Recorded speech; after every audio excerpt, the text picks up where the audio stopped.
Good morning, students. I hope you will be fine. Today, I will start chapter number 1, the fundamental unit of life, cell, third part of class 9th. Cell wall. Cell wall क्या होती है? जो plant की outer most जो layer होती है उसको बोलते हैं सेल वॉल। देखो, जैसे कि ये क्या है? सेल मेम्ब्रेन या फिर plasma membrane.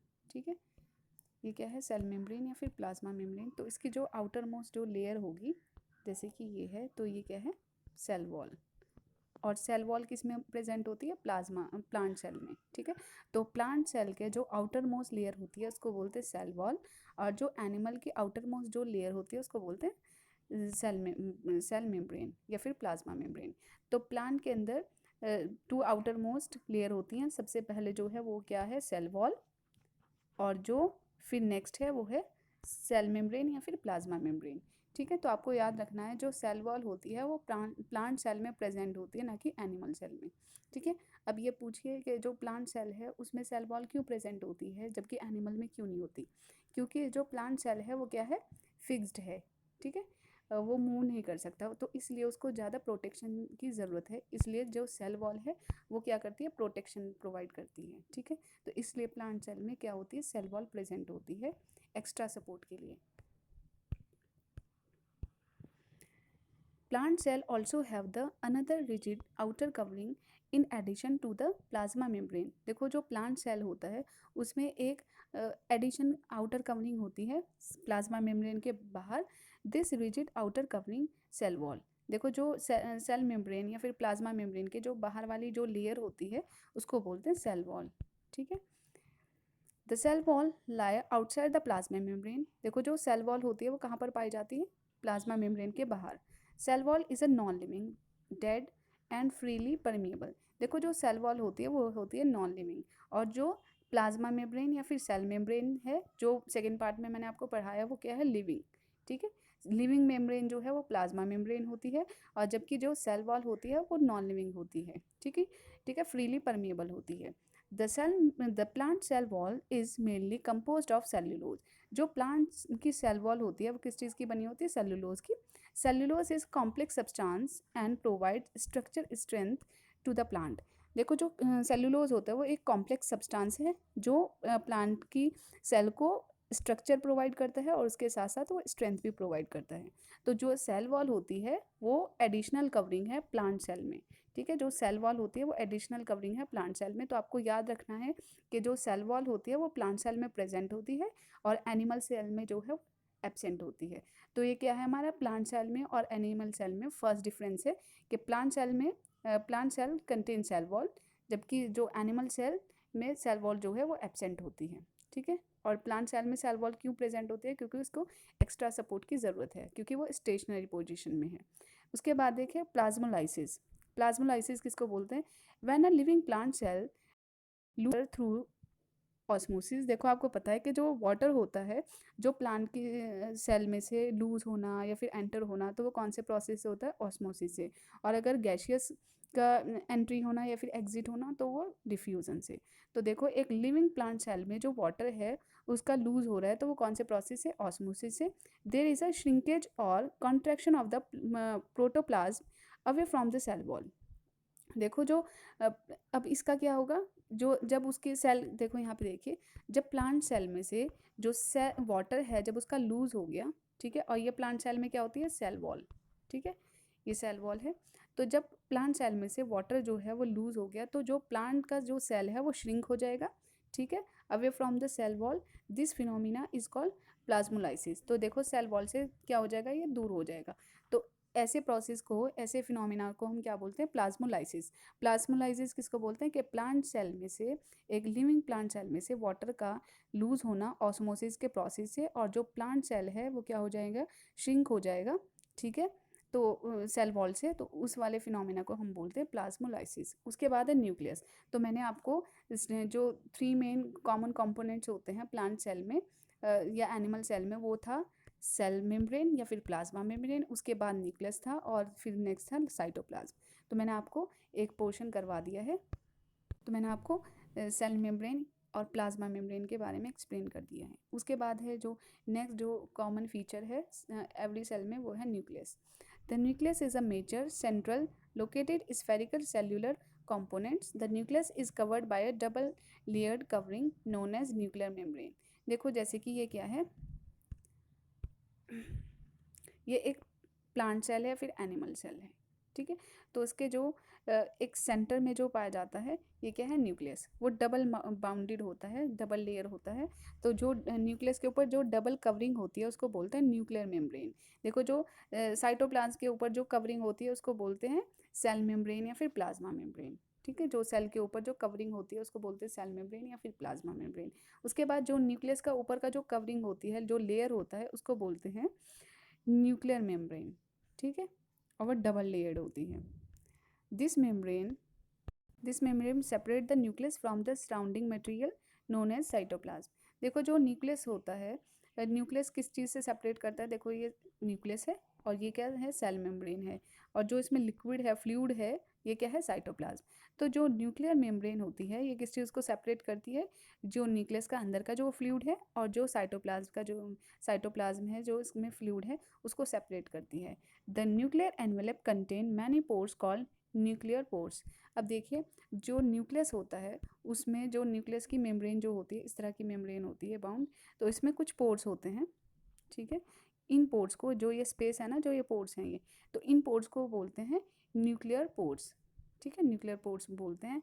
And enclose the liquid ground substance the nucleoplasm. जो न्यूक्लियस के अंदर जो लिक्विड फ्लूइड रहता है उसको बोलते हैं न्यूक्लियोप्लाज्म, ठीक है, न्यूक्लियोप्लाज्म बोलते हैं। और जो सेल के अंदर जो सेल न्यूक्लियर मेम्ब्रेन से और सेल मेम्ब्रेन तक का जो फ्लूइड होता है उसको बोलते हैं साइटोप्लाज्म, ठीक है। देखिए दोबारा से एक बार और बता देती हूँ। देखो ये क्या है, हमारा न्यूक्लियस, ये न्यूक्लियर एनवेलप है, ठीक है। और इसमें कुछ पोर्स हैं, तो इनको बोलते हैं न्यूक्लियर पोर्स बोलते हैं। और जो इसके अंदर फ्लूइड रहता है न्यूक्लियस के अंदर, इसको बोलते हैं न्यूक्लियोप्लाज्म। और जो हमारा सेल मेम्ब्रेन से और न्यूक्लियर मेम्ब्रेन तक का जो स्पेस है, इसमें एक फ्लूइड भरा रहता है जिसको बोलते हैं साइटोप्लाज्म, ठीक है। फिर देखना nucleoplasm allow transfer of material between the nucleoplasm and the cytoplasm. जो न्यूक्लियोप्लाज्म क्या करता है, जो भी मटेरियल ट्रांसफ़र करता है न्यूक्लियस से जो मटेरियल ट्रांसफ़र होता है साइटोप्लाज्म में, वो किसके थ्रू होता है, न्यूक्लियोप्लाज्म करता है, उसको अलाउ करता है। The nucleus contain chromosomes which are seen a rod shaped structure only when the cell is divided. देखो जो न्यूक्लियस होता है उसमें क्रोमोसोम्स प्रेजेंट होते हैं, रोड लाइक स्ट्रक्चर, ऐसे थ्रेड लाइक स्ट्रक्चर होती है या फिर रोड लाइक स्ट्रक्चर। और वो हमें कब दिखाई देती है, जब वो डिवाइड होते हैं। तो chromosome are thread like structure present in the nucleus. जो क्रोमोसोम होता है वो न्यूक्लियस में प्रेजेंट होता है और थ्रेड लाइक स्ट्रक्चर होती है।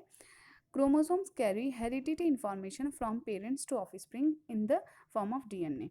देखो जो क्रोमोसोम होता है वो एक थ्रेड लाइक स्ट्रक्चर होती है जो कि न्यूक्लियस में प्रेजेंट होता है। और जो क्रोमोसोम होता है वो हेरिडिटी इन्फॉर्मेशन कैरी करता है, मतलब पेरेंट से जो ऑफस्प्रिंग में, जो बेबी वगैरह में जो इन्फॉर्मेशन ट्रांसफ़र होगी वो कौन करता है, क्रोमोसोम करते हैं, मतलब जीन्स करते हैं। और कौन सी फॉर्म में, डीएनए की फॉर्म में। तो डीएनए के फुल फॉर्म होते हैं deoxyribonucleic acid. Chromosome are composed of DNA and proteins. जो डीएनए क्रोमोसोम होते हैं, जो थ्रेड लाइक स्ट्रक्चर होता है, वो किस चीज़ का बना होता है, डीएनए, मतलब डीऑक्सी राइबो न्यूक्लिक एसिड का और प्रोटीन का। DNA molecules carry information essential for constructing and organising cell. देखो जो डीएनए होता है वो क्या करता है, इंफॉर्मेशन को कैरी करता है, जो असेंशियल होता है हर एक लिविंग ऑर्गेनिज्म के लिए। Genes is a segment of DNA. और जो जीन्स है वो किसका सेगमेंट है, डीएनए का। तो मेन क्या है कि जो हमारा, जैसे कि हमारी बॉडी का जो कंट्रोल सेंटर होता है वो क्या है, ब्रेन है, वैसे ही हमारा जो सेल होता है उसका जो कंट्रोल सेंटर होता है वो न्यूक्लियस होता है। जो भी न्यूक्लियस में सेल में जितनी भी एक्टिविटीज़ होंगी उनको कौन कंट्रोल करता है, न्यूक्लियस, ठीक है। तो न्यूक्लियस जैसे हमारी बॉडी को जो भी कंट्रोल करता है वो ब्रेन करता है, वैसे ही हमारे सेल में कौन कंट्रोल करता है, न्यूक्लियस, ठीक है। तो न्यूक्लियस जो है, न्यूक्लियस में क्रोमोसोम होते हैं जो इंफॉर्मेशन कैरी करते हैं ऑफस्प्रिंग से, पेरेंट से और ऑफस्प्रिंग में। तो मैं आपको अभी न्यूक्लियस की पिक्चर दिखाती हूँ, डायग्राम दिखा रही हूँ। तो देखिए ये क्या है, न्यूक्लियस है। तो न्यूक्लियस के ऊपर जो डबल मेम्ब्रेन है, देखो डबल लेयर है, एक ये है, इनर और ये आउटर मेम्ब्रेन है। तो जो ये डबल मेम्ब्रेन है इसको क्या बोलते हैं, न्यूक्लियर मेम्ब्रेन। ठीक है, फिर जो इसके अंदर ये सेंटर में होता है उसको न्यूक्लियोलस बोलते हैं। ठीक है, और जो इसमें ये स्पेस दिख रहा है उसको बोलते हैं न्यूक्लियोपोर्स, न्यूक्लियर पोर्स बोलते हैं। और जो इसके अंदर थ्रेड लाइक स्ट्रक्चर है ये क्रोमोसोम्स है। तो क्रोमोसोम्स जो है वो थ्रेड लाइक स्ट्रक्चर होते हैं, काफ़ी इंपॉर्टेंट होते हैं, जो इंफॉर्मेशन को कैरी करते हैं पेरेंट से ऑफ स्प्रिंग में। तो जो हमारा न्यूक्लियस है वो सेंटर में प्रेजेंट होता है, किसमें, प्लांट सेल में, एनिमल सेल में। ठीक है। न्यूक्लियस का फंक्शंस क्या होते हैं? Functions of nucleus, nucleus play an important role in the cellular reproduction, single cell divide and form two new cells. देखो जो न्यूक्लियस होता है वो काफ़ी इंपॉर्टेंट रोल प्ले करता है सेल्यूलर रिप्रोडक्शन में। जैसे कि आप अमीबा भी देखिए या फिर सेल में देखिए कि जो एक सेल होता है, सिंगल सेल होता है, वो डिवाइड हो जाता है, टू सेल में डिवाइड हो जाता है। तो ये किसकी वजह से, न्यूक्लियस की वजह से। न्यूक्लियस कंट्रोल और metabolic activities of the cell, जितनी भी सेल के अंदर एक्टिविटीज़ होंगी उन सबको कंट्रोल कौन करेगा, न्यूक्लियस। ठीक है, जैसे कि हमारी बॉडी को जो कंट्रोल करता है, वैसे तो हमारी बॉडी में स्पेसिफिक ऑर्गन होते हैं हर एक फंक्शन करने के लिए। जैसे हार्ट जो है वो पंप करता है ब्लड को, लंग्स जो है वो रेस्पायरेट करते हैं, लेकिन उन सबको एक प्रॉपर वर्क करने में कंट्रोल कौन करता है, ब्रेन। तो वैसे ही हमारे जो सेल है उसके अंदर वैसे बहुत सारी सेल ऑर्गेनिल्स है, वो सारे फंक्शन करती हैं, लेकिन उन सबको कंट्रोल कौन करता है, न्यूक्लियस। ठीक है, फिर देखिए, nucleus transfer heredity information from the parents to offspring next generation. देखो जो न्यूक्लियस होता है वो हेरिडिटी, जो इन्फॉर्मेशन होती है पेरेंट से, ठीक है, वो नेक्स्ट जनरेशन से, एक जनरेशन से दूसरी जनरेशन में, या ऑफ स्प्रिंग किसको बोलते हैं, चाइल्ड वगैरह को। ठीक है, तो जो पेरेंट से ऑफ स्प्रिंग में जो इंफॉर्मेशन ट्रांसफ़र होती है वो भी कौन ट्रांसफ़र करता है, न्यूक्लियस, जीन्स की फॉर्म में। ठीक है, फिर देखना है साइटोप्लाज्म। तो जो हमारा लास्ट जो कॉमन फीचर्स है वो क्या है, साइटोप्लाज्म। देखो three main features, three common features होते हैं, जो कि सेल मेम्ब्रेन या फिर प्लाज्मा मेम्ब्रेन होता है, सेल मेम्ब्रेन या फिर प्लाज्मा मेम्ब्रेन। फिर नेक्स्ट जो था वो न्यूक्लियस था, जो कि न्यूक्लियस पढ़ा दिया मैंने आपको, और अब साइटोप्लाज्म। तो ये जो तीन फीचर्स हैं ये सब हर एक सेल में प्रेजेंट होते हैं, प्लांट सेल में भी और एनिमल सेल में भी। ठीक है, फिर देखना है साइटोप्लाज्म होता क्या है। The part of cell which occur between the plasma membrane and nuclear envelope is called cytoplasm. देखो साइटोप्लाज्म किसको बोलते हैं, कि जैसे कि हमारी ये क्या है, सेल है, सेल मेम्ब्रेन है ये। ठीक है, और ये सेंटर में क्या है, न्यूक्लियस है।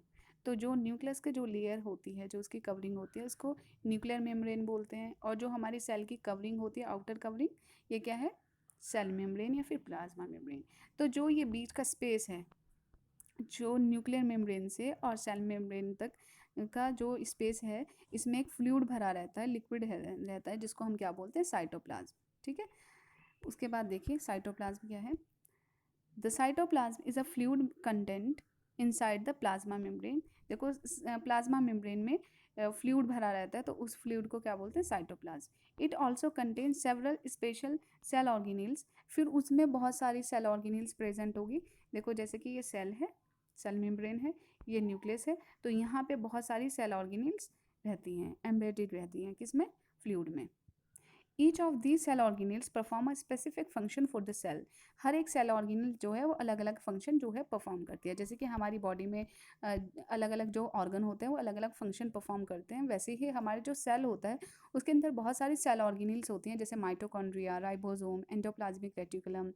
ठीक है, तो प्लास्टिड वगैरह, तो ये सब सेल ऑर्गेनिल्स हैं जो डिफरेंट फंक्शन परफॉर्म करती हैं। Cell organelles are enclosed by membrane. देखो जितनी भी सेल ऑर्गेनिल्स होती हैं वो सब सेल मेम्ब्रेन से बाउंड होती हैं, सॉरी सेल मेम्ब्रेन बोल रही हूँ, मेम्ब्रेन से बाउंड होती है। जैसे माइटोकॉन्ड्रिया जो है वो मेम्ब्रेन से बाउंड होगा, लाइजोसोम जो है वो भी, उसके ऊपर भी मेम्ब्रेन होगी। ठीक, जो भी उनके अंदर फ्लूइड या फिर एंजाइम वगैरह होगा वो, जिससे कि वो उसके अंदर ही रहे, कवर रहे। ठीक है, तो इसकी जो कवरिंग होती है उसको बोलते हैं मेम्ब्रेन। जितनी भी सेल ऑर्गेनिल्स हैं, सेल ऑर्गेनिल्स किसको बोलते हैं, जो सेल मेम्ब्रेन के अंदर जो फ्लूइड भरा रहता है, साइटोप्लाज्म, उसके अंदर जितनी भी सेल ऑर्गेनिल्स होती हैं, स्मॉल ऑर्गन होते हैं, उसको बोलते हैं सेल ऑर्गेनिल्स, और उनके ऊपर मेम्ब्रेन बाउंड होता है। ठीक है, फिर उसके बाद अब हम पढ़ेंगे सेल ऑर्गेनिल्स क्या होती हैं। ईच सेल सेल ऑर्गेनल्स बोलते हैं स्मॉल ऑर्गन। जैसे कि हमारी बॉडी में हर एक ऑर्गन होते हैं, तो वैसे ही सेल में भी क्या होते हैं, अलग अलग फंक्शन परफॉर्म करने के लिए सेल ऑर्गेनल्स होती हैं। Each cell is surrounded by a membrane in order to keep its own content separate from the external environment. देखो हर एक सेल ऑर्गेनल्स के ऊपर मेम्ब्रेन होती है, जिससे कि जो उसका सराउंडिंग का जो इन्वायरमेंट होता है वो उसमें ना जा पाए, उसका जो खुद का कंटेंट है वो सेपरेट ही रहे। देखो अगर ये मेम्ब्रेन है, इसके चारों तरफ मेम्ब्रेन है, तो जो उसके अंदर फ्लूइड है, जो भी एंजाइम वगैरह है, वो इसी में रहेगा, वो सराउंडिंग में क्या होगा, वो रिलीज़ नहीं हो पाएगा। तो मतलब क्या है कि जो मेम्ब्रेन होती है वो सेपरेट करने के लिए होती है, कि जो भी कंटेंट वगैरह है वो उसी में रहे, फ्लूइड या एंजाइम वगैरह जो भी है। ठीक है, उसके बाद देखना, large and complex cell include cell from multicellular organism require a number of chemical activities to support their complex structure and functions. जो मल्टी सेलुलर ऑर्गेनिज्म होते हैं, जिनकी बॉडी जो है वो बहुत सारे सेल से मिलकर बनी होती है, तो उनकी बॉडी के अंदर या उनके सेल के अंदर बहुत सारी केमिकल एक्टिविटीज़ होती हैं, जो कि वो सारे के सारे स्ट्रक्चर और फंक्शन परफॉर्म करती हैं।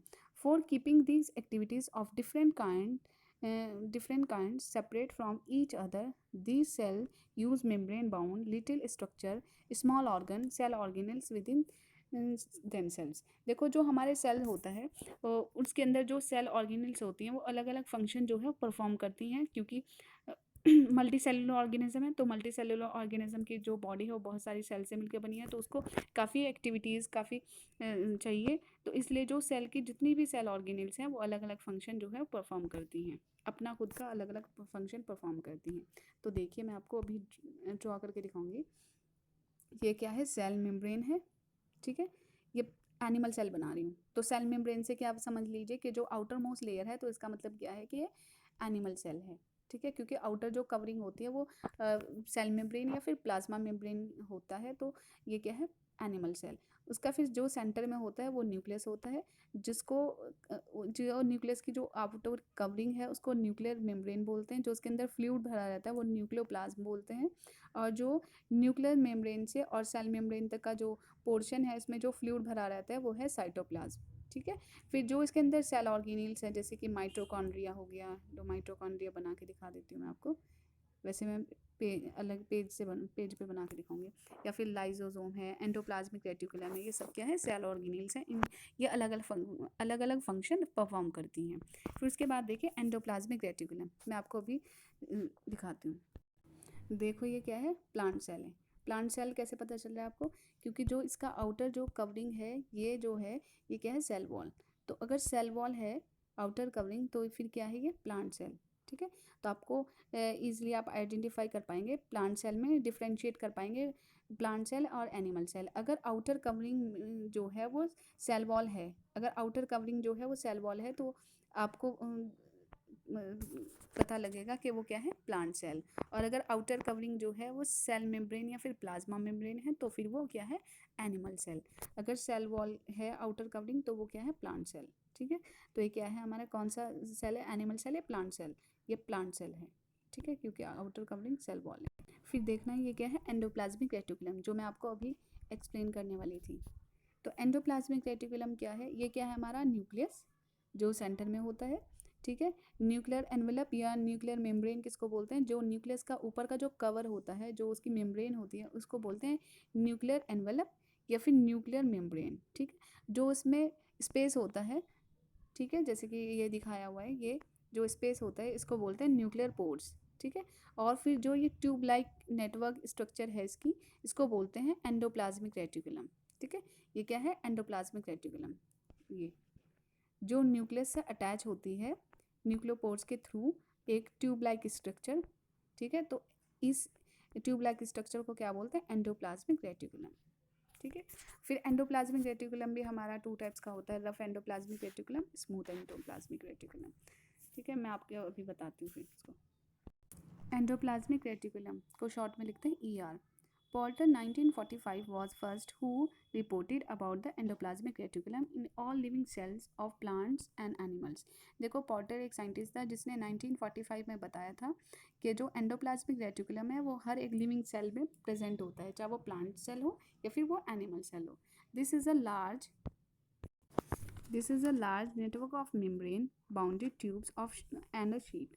देखो जो एंडोप्लाज्मिक रेटिकुलम है वो काफ़ी नेटवर्क की तरह है, मेम्ब्रेन ट्यूब लाइक स्ट्रक्चर होती है। On the one end of endoplasmic reticulum is connected to the outer membrane of the nucleus and one of the other end to the plasma membrane.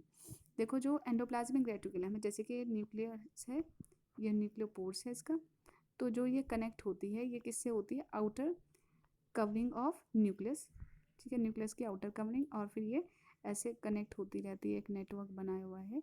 और ये last में किस second जो and होता है इसका वो किससे होता है, सेल प्लाज्मा मेम्ब्रेन तक, ठीक है। जैसे लास्ट में ये क्या है, ये प्लाज्मा मेम्ब्रेन है, तो ये लास्ट तक कैसे कनेक्ट हो जाएगा, ट्यूब लाइक स्ट्रक्चर होती है। Endoplasmic reticulum look like long tubes और राउंड और ऑब्लिक बैग वेसिकल्स। देखो जो एंडोप्लाज्मिक रेटिकुलम होता है वो एक लॉन्ग ट्यूब की तरह है, राउंड भी है और एक बैग की तरह होता है, जिसको बोलते हैं वेसिकल्स। जो हमारा एंडोप्लाज्मिक रेटिकुलम होता है वो टू टाइप्स का होता है, एक तो रफ एंडोप्लाज्मिक रेटिकुलम और एक smooth endoplasmic reticulum. Rough endoplasmic reticulum में शॉर्ट फॉर्म में हम लिखेंगे RER और स्मूथ को SER। तो रफ एंडोप्लाज्मिक रेटिकुलम किसको बोलते हैं, rough endoplasmic reticulum with ribosome attached on its surface for synthesizing proteins। देखो जो RER होता है रफ एंडोप्लाज्मिक रेटिकुलम, तो जो ये ट्यूब लाइक स्ट्रक्चर है ये एंडोप्लाज्मिक रेटिकुलम, तो इसके ऊपर अगर राइबोसोम ऐसे अटैच हैं, ठीक है, राइबोसोम अगर ये अटैच हैं तो इसका मतलब क्या है, वो रफ एंडोप्लाज्मिक रेटिकुलम। और जो राइबोसोम होते हैं वो किस चीज़ में हेल्प करते हैं, प्रोटीन को सिंथेसाइज करने में, प्रोटीन को मैन्युफैक्चर करने में हेल्प करते हैं। The synthesizing protein are the send to various places in the cell according to the required using the endoplasmic reticulum. देखो राइबोसोम जो है वो प्रोटीन को सिंथेसाइज कर रहा है, तो फिर वो क्या करता है, वो अलग जो सेल के और प्लेसेस हैं उनमें सेंड करता है जहाँ पर सेल को चाहिए, रिक्वायर्ड चाहिए, और किसके थ्रू जाएगा, एंडोप्लाज्मिक रेटिकुलम के थ्रू।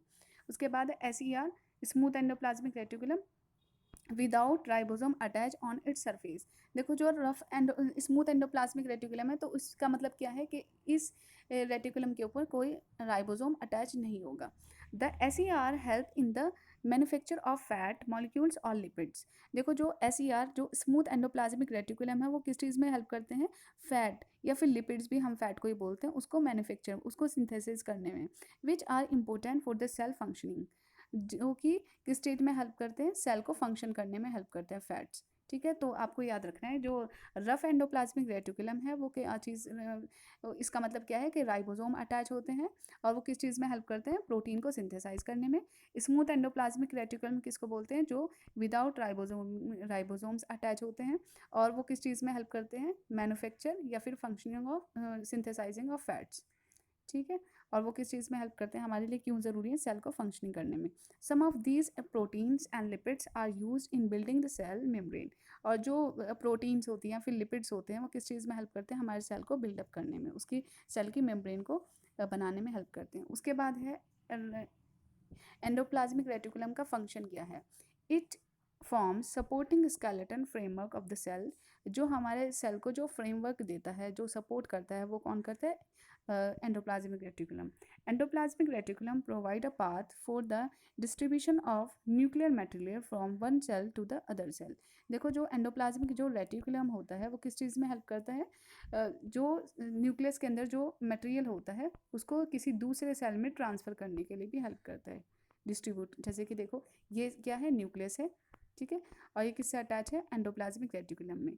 तो जो भी न्यूक्लियस को अगर कोई मटेरियल जो है वो डिस्ट्रीब्यूट करना होगा किसी दूसरे सेल में, तो वो किसके थ्रू जाएगा, इस एंडोप्लाज्मिक रेटिकुलम के थ्रू, क्योंकि ट्यूब लाइक स्ट्रक्चर है।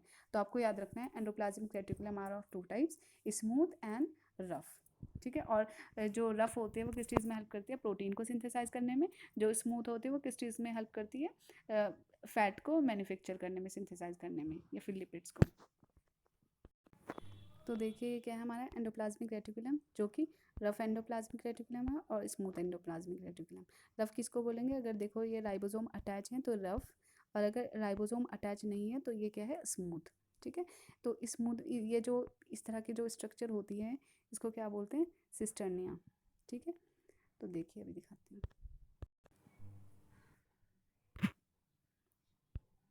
अब देखिए ये क्या है, एंडोप्लाज्मिक रेटिकुलम है और ये इसमें कितने various parts of endoplasmic reticulum, cisternae, vesicles और ट्यूबुल्स। जो इस तरह की होंगी इनको ट्यूबुल्स बोल देंगे, जो ये है ये वेसिकल्स और ये सिस्टर्नाई। ठीक है। Certain enzymes present in the smooth endoplasmic reticulum synthesize fats, lipids, steroids and cholesterol।